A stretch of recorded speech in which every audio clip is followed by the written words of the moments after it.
प्राणनाथ प्यारे की जय। सुनो रे सत्य के बंजारे, एक बात कहूँ समझाई। या फंदबाजी रची माया की, या फंदबाजी रची माया की। तमी सब कोई रया उरझाई। सुनो रे सत्य के बंजारे, आटियान के फांस लगाई। वे भी उल्टी दे उल्टाए।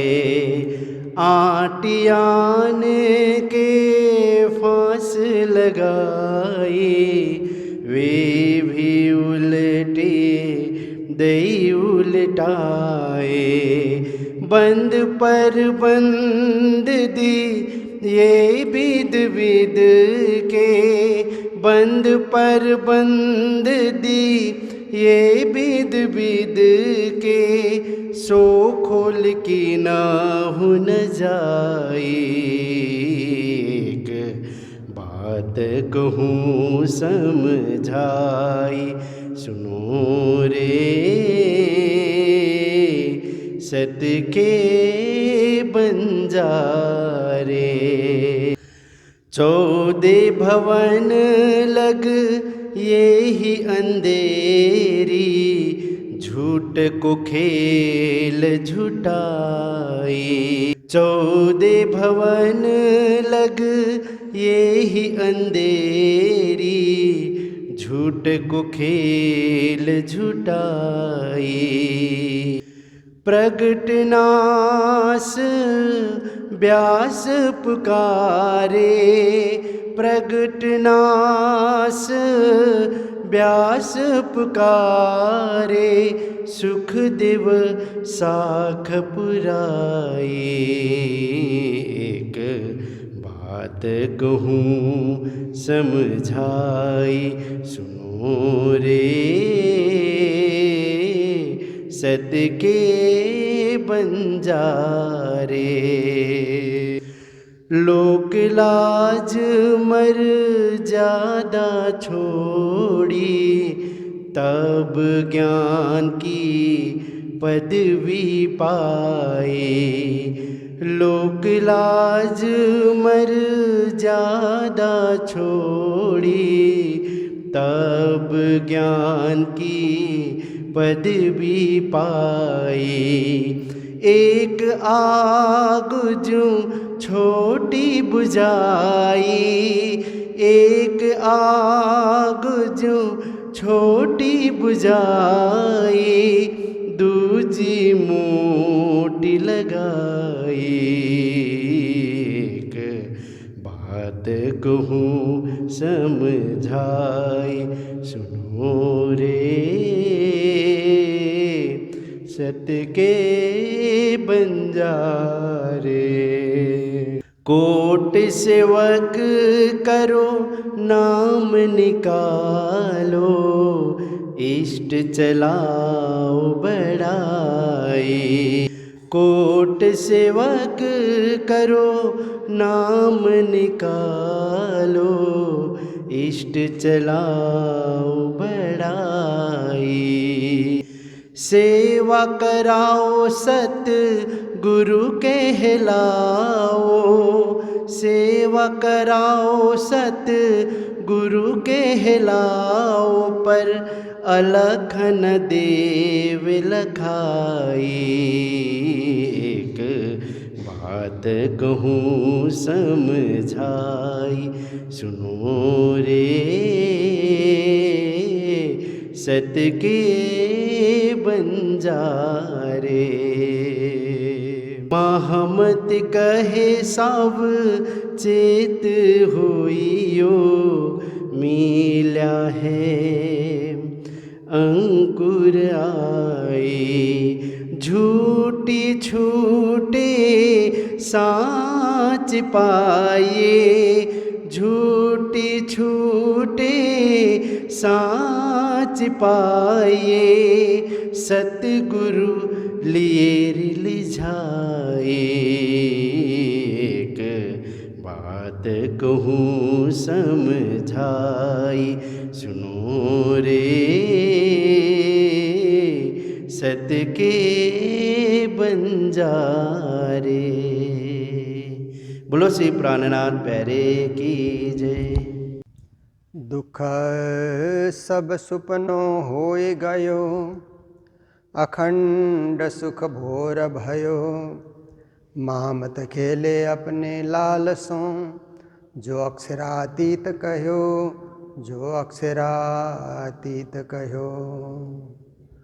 बोलो कृष्ण कन्हैया लाल की, श्री निजानंद स्वामी की, श्री प्राणनाथ प्यारे की, महारानी बाईजुराज की, महाराजा छत्रसाल की, गुरुजी मंगलदास महाराज की, श्री कृष्ण प्रणामी धर्म की, तीनों पुरी धाम की, सर्व सुंदर साथ की। सखिरी आत्म रोग बुरो लग्यो प्रणाम। उपस्थित धर्म प्राण शिरोमणि सुंदर साथ जी, माताएं बहनें भाइयों, बहुत ही सुंदर ज्ञान का आस्वादन देखिए। अपने आप को सुधारने के लिए देखिए हम कैसे हैं कौन जानता है, हम कैसे हैं हमारे यार दोस्त भी नहीं जानते हैं, कभी कभी माता पिता भी नहीं जानते हम कैसे हैं, गुरुजनों को भी पता नहीं होता हम कैसे हैं। हम कैसे हैं इसको जानता है हमारी अंतरात्मा। अंतरात्मा जानती है कि हम कैसे हैं। हम खुद तो जानते हैं ना हम कैसे हैं, क्रोधी हैं कि लोभी हैं कि अहंकारी हैं, द्वेषी हैं, छली हैं, कपटी हैं, कृपण हैं। हमारी अंतरात्मा जानती है हम कैसे हैं। और दूसरा कौन जानता है? दूसरा परमात्मा जानते हैं, जिन्होंने हमें रचा, जिन्होंने हमें जीवन दिया, जन्म दिया, जिंदगी दी, जिन्होंने। परमात्मा जानते हम कैसे हैं। इसलिए किसको मरने के बाद कहाँ भेजना वो परमात्मा जानते हैं। देखिए, इसलिए दो जनों से हम झूठ नहीं बोल सकते। बाकी सबसे झूठ तो बोलते हैं, झूठ बोलना नहीं चाहिए जहां तक वो झूठ का उच्चारण नहीं करना चाहिए। पर कभी कभी सत्य की रक्षा के लिए झूठ बोल सकते हो, गुरुजी का आदेश है ना। कभी ऐसी परिस्थिति आ जाए कि आपके झूठ से किसी के प्राण बचे तो अलग बात है, अन्यथा झूठ तो झूठ ही है। झूठ का उच्चारण, झूठ बोलना ये सही नहीं है। तो क्या है कि दो जगह हम झूठ नहीं बोल सकते हैं ना। अपने अंतर आत्मा को हम झूठ नहीं बोल सकते, हमारे सामने हमारे लिए हम झूठ नहीं बोल सकते, औरों के लिए झूठ बोल सकते हैं, पर अपने लिए झूठ बोलना ये संभव नहीं है कि हम अपने आत्मा को गलत साबित नहीं कर सकते हैं। अपने ऊपर झूठ का व्यवहार खुद नहीं कर सकते हैं। देखिए, सत्य का ही व्यवहार करेंगे खुद पर, और परमात्मा के सामने भी झूठ नहीं बोल सकते हैं। जैसे कभी कभी क्या होता है कि बच्चों को पूछा जाए कि बच्चे तुम आरती में आए, तो हम लोगों को तो झूठ बोल देंगे, हाँ हम आते हैं, रोज ही आते हैं, ऐसा बोल देंगे। पर परमात्मा के सामने नहीं बोला जाएगा ना, वो तो देख रहे हैं।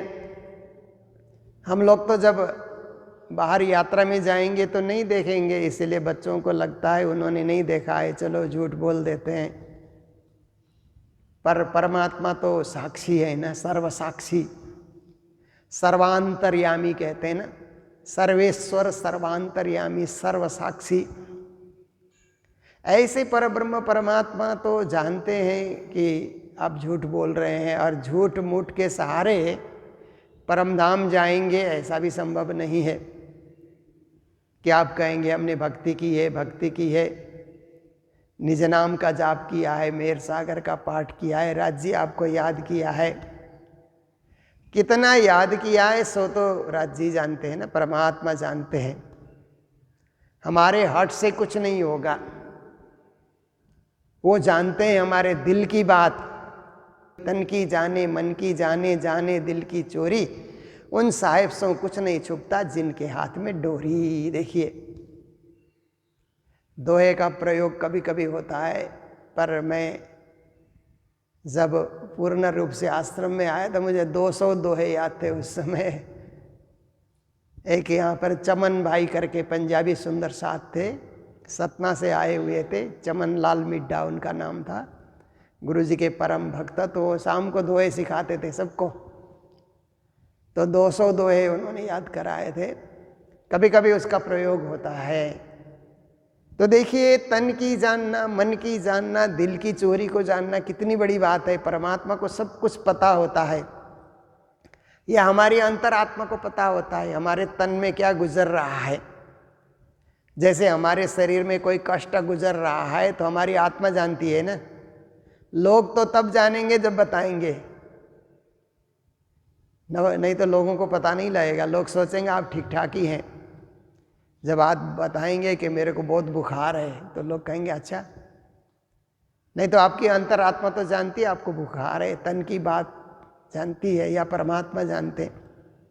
आपके मन में क्या चल रहा है आपकी अंतरात्मा जानती है, और किसी को पता नहीं होता है। तो सब लोग तो यही सोचते हैं चर्चा सुन रहे हैं, पर मन में क्या गुजर रहा है, मन में क्या उथल पुथल हो रहा है, मन कहाँ कहाँ भाग रहा है, सो तो आपकी अंतरात्मा जानती है या परमात्मा जानते हैं।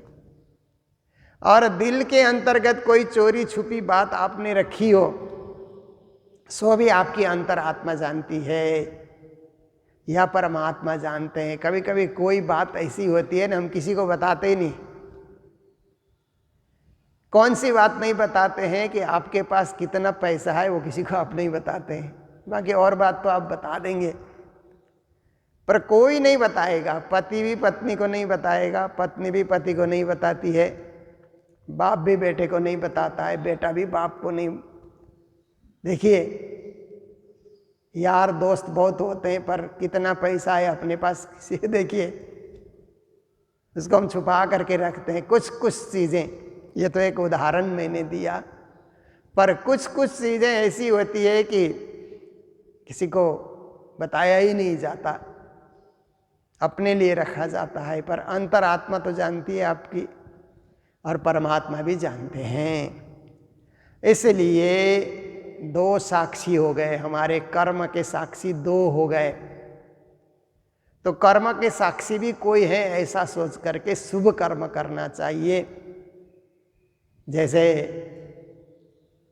मैं जब यात्रा में जाता हूँ तो चर्चा में कम लोग आते हैं, तो मैं आकर के पूछूं आप लोग चर्चा में जा रहे हैं, सही चल रहा है? तो सब कहेंगे हाँ हाँ जाते हैं। तो मैं तो समझूंगा हाँ जा रहे हैं, चर्चा अच्छी हो रही है। पर जो ऐसा बोलते हैं उनकी अंतरात्मा क्या बोलती है फिर, और राज्य क्या बोलते हैं, ये भी तो समझने की बात है। इसलिए जो भी हम कहें, राज्य और अंतरात्मा को झुठलाने के लिए कोशिश न करें। धनी न जाए कि न को धूत्यो, जो कीजिए अनेक धुतार, ये चौपाई हम पहले ही सुन करके आ चुके हैं। तो आज का प्रसंग है राग श्री में श्री प्राणनाथ जी महाराज हमें समझाने जा रहे हैं कीर्तन के माध्यम से। सखीरी आत्म रोग बुरो लग्यो, याको दारू न मिले तबीब। देखिए, आत्मा को एक रोग लगा। कौन सा रोग? जन्म मरण का, जो लगना नहीं चाहिए आत्मा को पर लग गया। कैसे लगा? कि एक जन्म में तरने के लिए हमने प्रयास नहीं किया। एक ही जन्म में हम राज्य के पास जाएं तो जन्म जन्मांतर का ये चक्र नहीं चलेगा, पर हमने ऐसा नहीं किया। इसीलिए आत्मा को भी जन्म लेना पड़ता है, मरना पड़ता है, शरीर के साथ साथ गुजरना पड़ता है। तो ये बुरा रोग है, ये निकृष्ट रोग है, एक दारुण रोग है आत्मा के लिए। और इस रोग से आत्मा को मुक्त करने के लिए भक्ति ही एक सरल साधन है। कलियुग में कहते हैं ना, कलौ के सब कीर्तनाथ। कलियुग में कृष्ण कीर्तन से बढ़कर भक्ति नहीं है, और मोक्ष पाने के लिए भी यही एक सरल से सरल साधन है। इसलिए हम भक्ति मार्ग में लगे रहें ताकि हमको मुक्ति मिले और आत्मा को जन्म मरण के बंधन से हम छुड़ा सकें। याको दारू न मिले तबीब। दारू तो औषधि को बोलते हैं ना, दारू शराब को भी बोलते हैं। बहुत दारू पीता है ऐसा कि कोई कहे ना तो शराबी आदमी, जो बहुत शराब पीता है ना, कई कई लोग ऐसे होते हैं। आदत बिगड़ जाती है तो शराब छूटती नहीं है फिर, तो उसको भी दारू कहा जाता है। पर दारू का अर्थ दबा दारू भी बोलते हैं ना, औषधि को भी दारू कहते हैं। तो देखिए, श्री जी महाराज यहाँ औषधि की बात कर रहे हैं। इस जन्म मरण के रोग से निवृत्त करने वाली औषधि नहीं मिल रही है। उस औषधि की तलाश तो हो रही है, ऋषि मुनियों से तलाश चल रही है। आज तक तलाश चल रही है कि आत्मा को अमर बनाएं, अजर बनाएं, अविनाशी बनाएं। पर वो औषधि, वो दारू, वो मेडिसिन अभी तक नहीं मिल रही है। तो कुछ ज्ञानी क्या कहते हैं कि आत्मा को इस रोग से मुक्त करने के लिए जो मेडिसिन है वो मेडिटेशन है। ऐसा भी लोग बोलते हैं, मेडिटेशन से आत्मा जन्म मरण से मुक्त हो सकती है। पर प्रणामी परंपरा में मेडिटेशन है, ठीक है, करिए, पर हमारी साधना है भक्ति साधना। प्रणामी साधना जो है वो ध्यान साधना से बढ़कर भक्ति साधना है, सेवा साधना। प्रेम सेवा बाले प्रकट की दी ब्रज तणी आवार। हमारी साधना ही भक्ति की साधना। इसलिए हम आरती में, भोग में, पूजा में, ये चर्चा कथा में इसलिए हम सम्मिलित होते हैं कि भक्ति साधना बनी रहे, टूटे नहीं। तो एक औषधि ये हो गई कि भक्ति हम करते रहें। और फिर कहते हैं कि तबीब, तबीब क्या है कि मित्र को भी कहा जाता है तबीब, साथी, मित्र, यार, दोस्त को भी कहा जाता है, हकीम को भी कहा जाता है, वैद्य। और तबीब का अर्थ यहाँ पर परमात्मा से ही लेना चाहिए, क्योंकि आत्मा को जन्म मरण के रोग से छुटाने वाले तो परमात्मा ही है ना। इसीलिए परमात्मा भी मिल जाए जीवन में। कहते हैं कि ऐसे परमात्मा, परब्रह्म परमात्मा भी मिले ही नहीं, बहुत लोगों को नहीं मिले। हम लोगों को तो गुरु कृपा से जल्दी मिल गए, बचपन में ही मिल गए, जब से होश संभाला तब से मिल गए। कई लोग आज भी भटक रहे हैं कि वो तबीब, वो परमात्मा, वो मालिक, वो परम मित्र, मित्रों का भी मित्र, प्रिय से भी प्रिय। सबसे प्रिय कौन है? परमात्मा ही है ना। प्रियतम कहते हैं ना परमात्मा को। हमारे पहले जो चिट्ठी लिखी जाती थी, आजकल तो चिट्ठी का ज़माना चला गया, पर मैं गुरु महाराज के पास आया तो तब भी हाथ से चिट्ठी लिखी जाती थी। हमारे भीम भाई जी थे ऑफिस में, वो चिट्ठियों का जवाब देते थे। फिर थोड़े दिन के बाद गुरु महाराज ने मुझे भी आदेश किया कि तुम भी चिट्ठियों का जवाब दिया करो। तो शुरू में लिखना होता था, प्रीतम मेरे प्राण के आत्मा के आधार, सर्व सुख देने योग्य हो लीला नित्य विहार। ये चौपाई ऊपर लिखी जाती थी। प्रीतम, देखिए प्रीतम प्रियतम शब्द से ही बना हुआ है। प्रियतम मेरे परमात्मा है, प्राणों के आत्मा के आधार है, सब सुख देने योग्य परब्रह्म परमात्मा है, नित्य लीला विहार करने वाले परब्रह्म परमात्मा है। उन परमात्मा को याद करके चिट्ठी शुरू होती थी। कई कई लोग श्री गणेशाय नमः ऐसे करके चिट्ठी प्रारंभ करते थे ना, ओम नमो शिवाय, श्री कृष्णाय नमः ऐसे करके कई कई लोग लिखते हैं। पर प्रणामी परंपरा में प्राणनाथ जी महाराज के समय से जो चिट्ठियाँ मिलती है, पत्री जो मिलती है, उसमें श्री प्रीतम मेरे प्राण के आत्मा के आधार, सर्व सुख देने योग्य हो लीला नित्य विहार, ये चौपाई लिखी रहती है। तो प्रियतम परमात्मा से ये प्रार्थना हुई। तो ऐसे प्रियतम परमात्मा, ऐसे तबीब, ऐसे मित्र, ये वैद्य हमको मिल जाएं। 14 भवन में न पाइए, कहते हैं 14 लोक में ये नहीं मिलता है। 100 हुआ हाथ हबीब, ये हबीब शब्द का अर्थ भी मित्र से होता है। तो तबीब शब्द का अर्थ तो वैद्य हकीम हुआ, पर हबीब शब्द का अर्थ होता है परब्रह्म परमात्मा। तो परब्रह्म परमात्मा जो है, उस परब्रह्म परमात्मा को पाना, ये हमारा एक ही लक्ष्य है, जीवन का लक्ष्य है।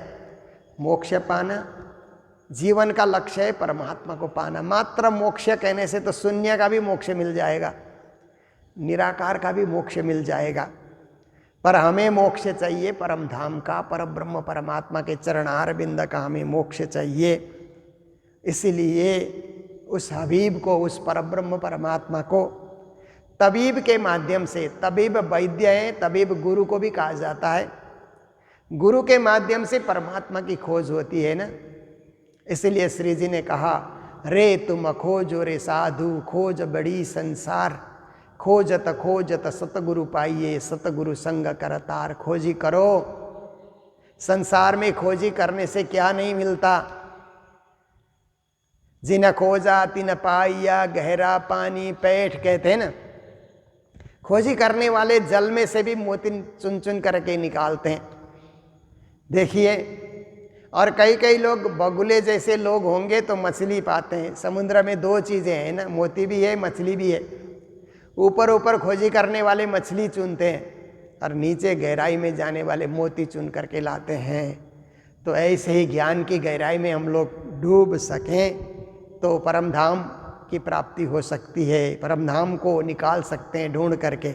ऊपर ऊपर की खोजी की तो शून्य निराकार में जा कर के वहीं अस्तित्व विलय हो जाता है, उसी को मोक्ष मान करके बैठते हैं। इसीलिए सच्चे सद्गुरु हमको मिले जो हमको परम धाम का, परम गति का मार्ग बताएं, तो और सच्ची औषधि भी मिले। जन्म मरण का रोग छुड़ाने के लिए सच्ची औषधि भी हमको मिले। 14 लोक में इसकी खोज करने से संभव नहीं, 14 लोक से परे की खोज होनी चाहिए। जो ये वाणी है 14 लोक से परे की वाणी है ना। वाणी मेरे पियू की न्यारी जो संसार, निराकार के पार थे 3 पार के भी पार। श्री जी महाराज ने निज नाम का तात्पर्य बताते हुए कहा कि मेरे ये पियू की जो वाणी है संसार से परे की वाणी है, निराकार से परे, उससे भी परे सच्चिदानंद धाम पूर्ण ब्रह्म परमात्मा का, उस धाम की ये वाणी है। शब्द संसार के प्रयोग किए गए पर ज्ञान वहाँ से आ रहा है, इसकी शोभा वहाँ से उतर उतर करके आ रही है, महिमा वहाँ से उतर रही है। इसलिए ऐसी वाणी हमारे लिए औषधि हो गई और सद्गुरु देवचंद्र जी और प्राणनाथ जी हमारे लिए तबीब हो गए और श्रीराज जी हमारे लिए हबीब हो गए। हमारे लिए तो सब कुछ स्पष्ट है, अन्य लोगों को इतना स्पष्ट नहीं है, इसीलिए चक्कर काट रहे हैं। हमारे लिए पूरा स्पष्ट है, हमें चक्कर काटने की जरूरत ही नहीं है। आत्म रोग कासू कहिए। फिर कहते हैं ये आत्मा का रोग किससे जा कर के कहें? किसी डॉक्टर से कहें, किसी वैद्य से कहें, तो डॉक्टर और वैद्य तो शरीर के रोग का निवारण कर देते हैं। आपको जरा सा बुखार आए तो पहले पहले तो नाड़ी वैद्य होते थे ना, अब बहुत कम मिलते हैं। नाड़ी देख करके सब कुछ बताना, नाड़ी देख करके उनको पता लग जाता था कि क्या बीमारी है, कफ की बीमारी है कि वात की बीमारी है कि पित्त की बीमारी है कि दिल की बीमारी है कि नशे की बीमारी है कि हड्डी की बीमारी है। केवल ये जो है ना, नाड़ी देख करके, पल्स देख करके उनको पता लग जाता था। गुरु महाराज भी पल्स देखते थे, उनको भी ये जो है आयुर्वेदिक औषधि का बड़ा भारी ज्ञान था गुरु महाराज को। तो हम लोगों को भी कहते थे कि ये नाड़ी देखना सीखो, पर उसके लिए अलग से अध्ययन की ज़रूरत पड़ती है और वैद्य परंपरा से जुड़ना पड़ता है। तो किससे कहें अब? ये जो जितने भी वैद्य हैं वो शरीर की बीमारी तो बता देते हैं और उसकी औषधि भी बता देते हैं। डॉक्टर लोगों से मिलो तो वो लोग भी औषधि उपचार बता देते हैं, बीमारी बता देते हैं। आपको बुखार है या आपको एसिडिटी है या आपको और जो जो भी बड़ी बड़ी बीमारियां आजकल होती है वो बता देते हैं। पर आत्मा को रोग लगा हुआ है, आत्मा की पहचान ही जिसको नहीं है, वो आत्मा रोग के विषय में क्या कहे? तो आत्म रोग कासों कहिए, ये आत्मा के रोग के विषय में किससे कहें? जिन पीठ दई पर आत्म, और आत्मा का रोग क्या है? परमात्मा को पीठ देना। जैसे मंदिर आना ही नहीं। बहुत से घर में मैं देखता हूं कि घर में मंदिर होता है, कुछ सदस्य प्रणाम ही नहीं करते, प्रसाद भी नहीं पाते हैं। ऐसे सदस्य घर में रहते हैं। कुछ माताएं तो प्रेम से सेवा पूजा करती है, आरती करती है, भोग धराती है और प्रसाद खुद भी पाती है, वहाँ रख देती है। पर कुछ कुछ सदस्य उधर देखते ही नहीं, मंदिर की तरफ एक नज़र भी नहीं करते हैं, वहीं हैं और देखते ही नहीं। कभी कभी मंदिरों में भी ऐसा होता है, कुछ सदस्य ऐसे रहते हैं कि आते ही नहीं, भोजनशाला में मिल देंगे और गपशप करते हुए कहीं दिखलाई देंगे, पर मंदिर में आरती पूजा ध्यान भजन कीर्तन में उनकी उपस्थिति न हो तो जिन पीठ दई पर आत्म, ऐसे लोगों को कहा जाता है कि परमात्मा और पर आत्मा को पीठ दिखा करके संसार के तरफ चेहरा करना, माया के तरफ चेहरा करना, ऐसे लोगों को ज़्यादा आत्मा रोग सताता है। आत्मा की बीमारी उसको सताती है जो परमात्मा को पीठ देते हैं। जो परमात्मा के सन्मुख होते हैं उनको ये रोग नहीं सताता है। साहेब सो सन्मुख सदा ब्रह्म सृष्टि की रीत। अगर ब्रह्म सृष्टि की रीत को हमने पालन किया तो साहेब के सन्मुख बने रहेंगे और आत्मा का रोग से भी हम निवृत्त हो जाएंगे। तो परमात्मा को कभी पीठ नहीं दिखानी है।